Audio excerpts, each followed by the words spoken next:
신앙 고백 우리 하겠습니다. 나는 전능하신 아버지 하나님 천지의 창조주를 믿습니다. 나는 그의 유일하신 아들 우리 주 예수 그리스도를 믿습니다. 그는 성령으로 잉태되어 동정녀 마리아에게서 나시고 본디오 빌라도에게 고난을 받아 십자가에 못 박혀 죽으시고 장사된 지 사흘 만에 죽은 자 가운데서 다시 살아나셨으며 하늘에 오르시어 전능하신 아버지 하나님 우편에 앉아 계시다가 거기로부터 살아있는 자와 죽은 자를 심판하러 오십니다. 나는 성령을 믿으며 거룩한 공교회와 성도의 교제와 죄를 용서받는 것과 몸의 부활과 영생을 믿습니다. 아멘. 찬송가 496장 부르시죠.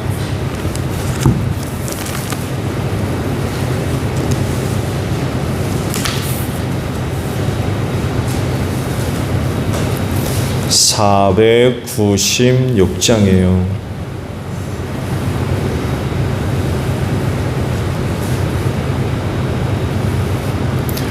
새벽부터 우리 사랑함으로써 저녁까지 씨를 뿌려봅시다.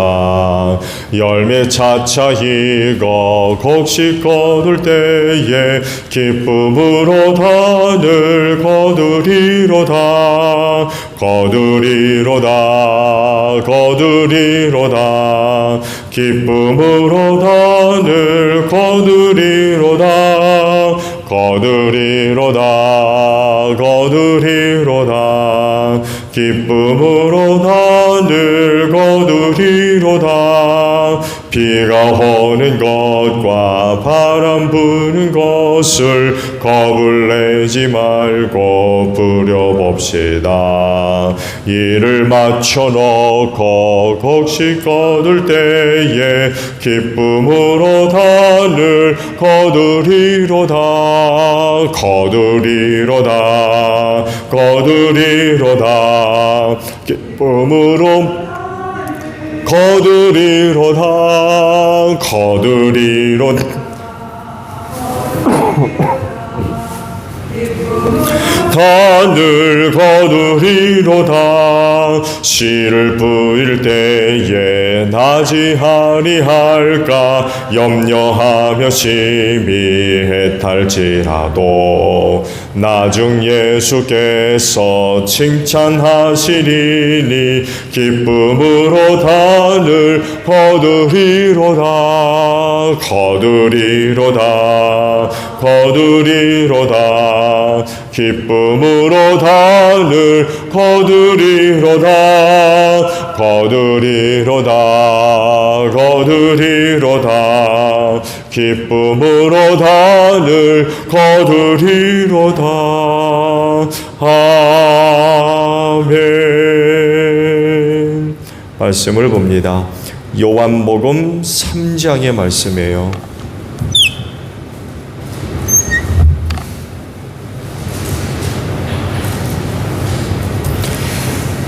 1절에서 15절까지 봅니다. 요한복음 3장 1절에서 15절입니다. 바리새파 사람 가운데 니고데모라는 사람이 있었다. 그는 유대 사람의 한 지도자였다. 이 사람이 밤에 예수께 와서 말하였다. 라삐님, 우리는 선생님이 하나님께로부터 오신 분임을 압니다. 하나님께서 함께하지 않으시면 선생님께서 행하시는 그런 표징들을 아무도 행할 수 없습니다. 예수께서 그에게 말씀하셨다. 내가 진정으로 너에게 말한다. 누구든지 다시 나지 않으면 하나님 나라를 볼 수 없다. 니고데모가 예수께 말하였다. 사람이 늙었는데 그가 어떻게 태어날 수 있겠습니까? 어머니 뱃속에 다시 들어갔다가 태어날 수야 없지 않겠습니까? 예수께서 대답하셨다. 내가 진정으로 너에게 말한다. 누구든지 물과 성령으로 나지 아니하면 하나님 나라에 들어갈 수 없다. 육에서 난 것은 육이요 영에서 난 것은 영이다. 너희가 다시 태어나야 한다고 내가 말한 것을 너는 이상히 여기지 말아라. 바람은 불고 싶은 대로 분다. 너는 그 소리를 듣지만 어디에서 와서 어디로 가는지 모른다. 성령으로 태어난 사람은 다 이와 같다. 니고데모가 예수께 물었다. 어떻게 이런 일이 있을 수 있습니까? 예수께서 대답하셨다. 너는 이스라엘의 선생이면서 이런 것도 알지 못하느냐? 내가 진정으로 너에게 말한다. 우리는 우리가 아는 것을 말하고 우리가 본 것을 증언하는데 너희는 우리의 증언을 받아들이지 않는다.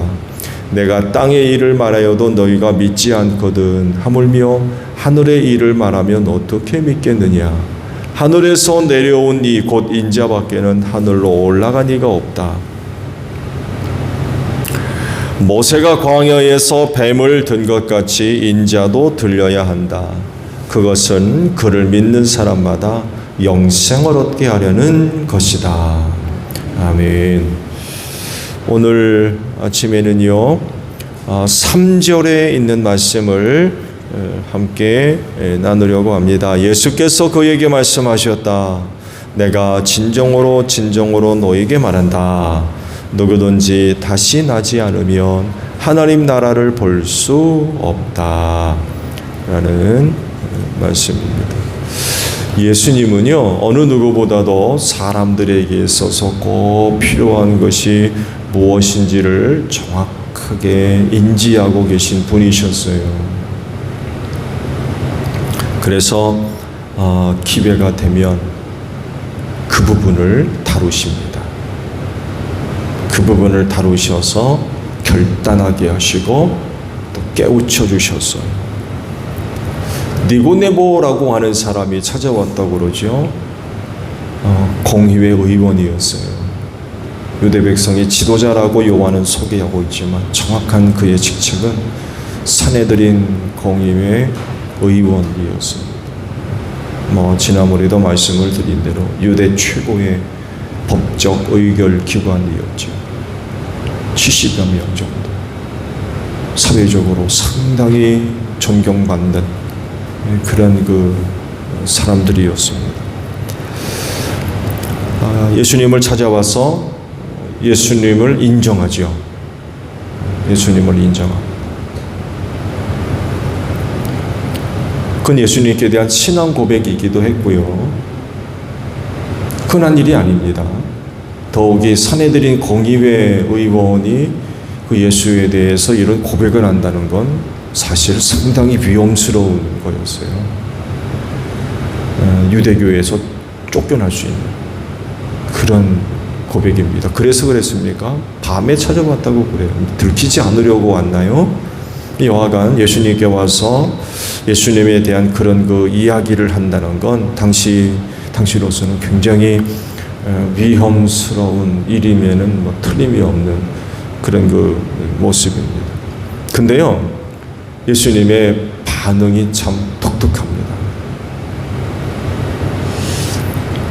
왜냐하면 니고데모가 말한 내용에 대한 반응이 전혀 달랐기 때문에 그래요. 니고데모의 말은 예수님께 대한 그야말로 인정이거든요. 인정. 예수를 인정하는 그런 내용이거든요. 그렇다고 하면 그런 인정에 대해서 합당한 적절한 반응이 있어야 하는데 그런 반응을 보여주지를 않으셨어요. 야, 얘 참 고맙다, 야. 네가 나한테 굳이 찾아와서 그런 고백을 하는 것에 대해서 참 고맙게 생각하고 또 칭찬을 하시거나 축복을 하시거나 하는 그런 반응이 있어야 되는데 예수님의 반응은 전혀 다른 거였습니다. 예수님의 반응을 쭉 보게 되면 뭘 얘기하느냐? 니고데모에게 있어서 진짜 중요한 게 뭔가를 다뤄주십니다. 구원의 여부, 사람이 구원받는 것. 예수님과 같은 입장에 있는 사람이 니고데모와 같은 사람이 찾아와서 그런 이야기를 했다고 한다면 말씀드린 대로 굉장히 고맙게 생각을 했을 거예요. 왜냐하면 당시 그 예수님의 입장이 상당히 좀 어려워지고 있었어요. 사역 초반부터 유대교로부터 견제를 받고 시작했습니다. 감시의 대상이 시작했고, 그래서 유대교에서 사람을 파송하기 시작합니다. 예수가 누군지 알아보려고. 그러면서 이제 시간이 점점 흐를수록 예수를 공격하죠. 예수를 책잡기 위해서 예수를 공격하기 시작합니다.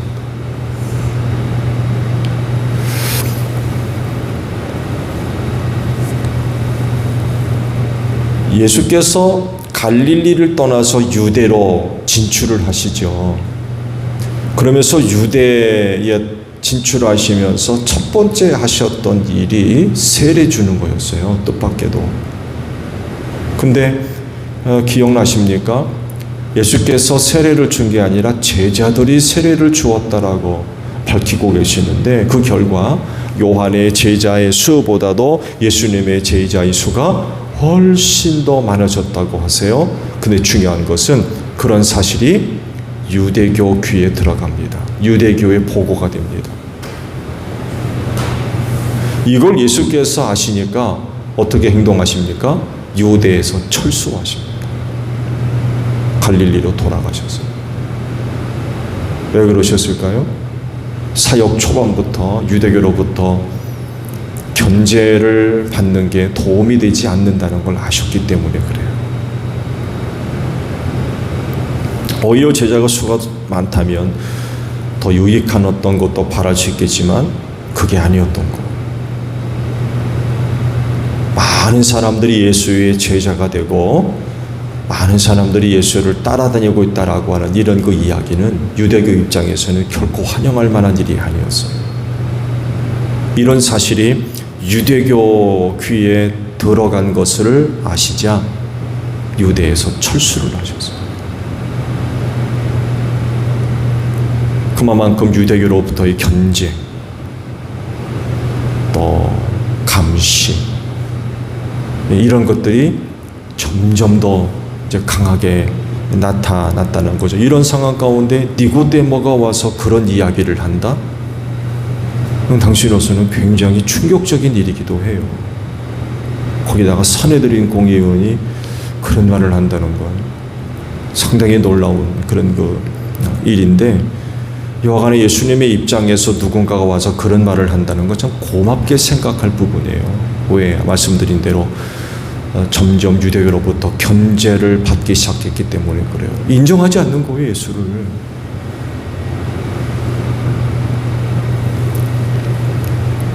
근데 니고데모가 와서 그런 얘기를 한다고 고맙게 생각하거나 뭐 칭찬을 하거나 축복하거나 그러지를 않으셨어요.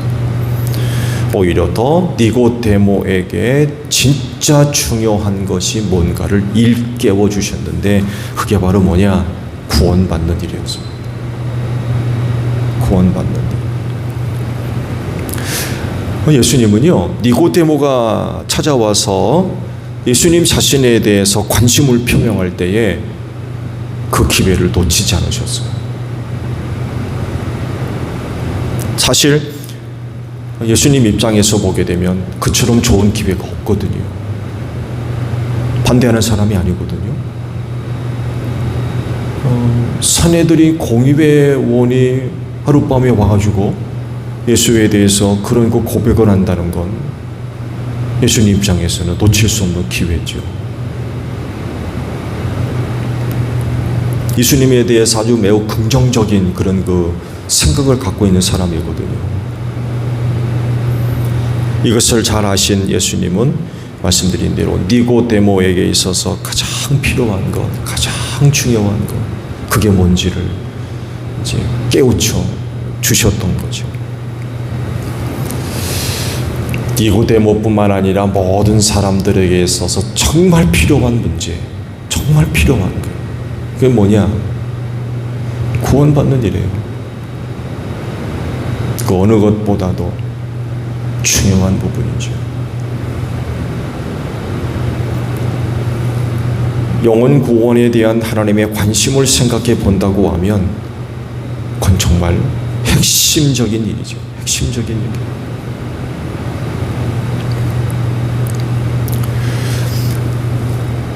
모든 사람들이 죄와 사망에서 구원받아 천국 가야 되는 것, 이거 정말 다른 어떤 것보다도 굉장히 중요한 그런 그 이야기임에도 불구하고 정작 본인은 몰라요. 모릅니다. 예수님이 여러분들이 예수 믿기 전에 이거 아셨어요? 이런 거에 대해서 관심 가져본 일 있습니까? 한 번도 없었을걸요? 대부분의 사람들이 몰라요. 그런 영역에 대해서 관심도 없고요. 오직 이 세상, 이 몸뚱아리 어떻게 하면 먹을 거냐, 뭘 입을 거냐, 이런 데만 관심이 있지 영혼 구원 이런 게 있는 것조차 모릅니다. 이 세상이 전부이고 자기 배가 신인데요. 다른 영역에 대해서는 전혀 관심 바뀌고요. 아는 것도 없지요. 근데 누가 이거를 깨우칠 거냐? 누가 이걸 알려줄 거냐? 누구 계세요? 예수 믿는 사람들밖에 없어요. 이런 영역에 대해서, 이런 부분에 대해서 알려주고 깨우쳐 줄 수 있는 사람은 예수 믿는 사람들밖에 없습니다. 우리가 예수 믿고 구원받은 뒤 생각해 보세요. 이거야말로 정말 중요한 문제로구나 라는 것을 알게 됐잖아요. 예수 믿는 사람들밖에 몰라요. 그래서 그런 사실들을 알려주지 않으면, 또 깨우쳐 주지 아니하면 세상 사람들은요 알 방법이 없습니다. 저들이 가고 있는 길이 멸망의 길인 걸 몰라요. 전혀 모릅니다.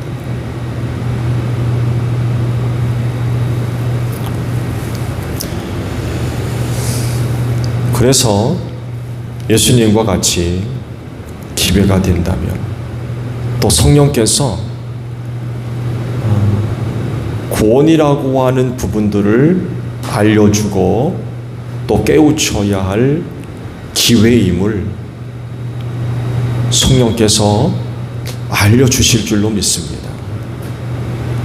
그렇다고 한다면 그런 그 기회들을 놓치지 말고 복음 전할 수 있는, 예수께서 니고데모에게 구원받을 수 있는 그런 그 부분들을 일러주시잖아요. 우리도 예수님과 같은 그런 그 모습들이 있어야 되겠죠. 반드시 있어야 됩니다.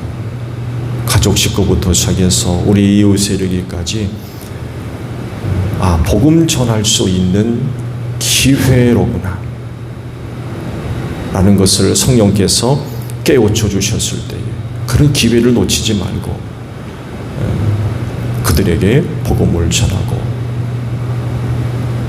구원에 대한 부분들을 깨우쳐 줄 수 있는 우리가 되어져야 될 것 같아요.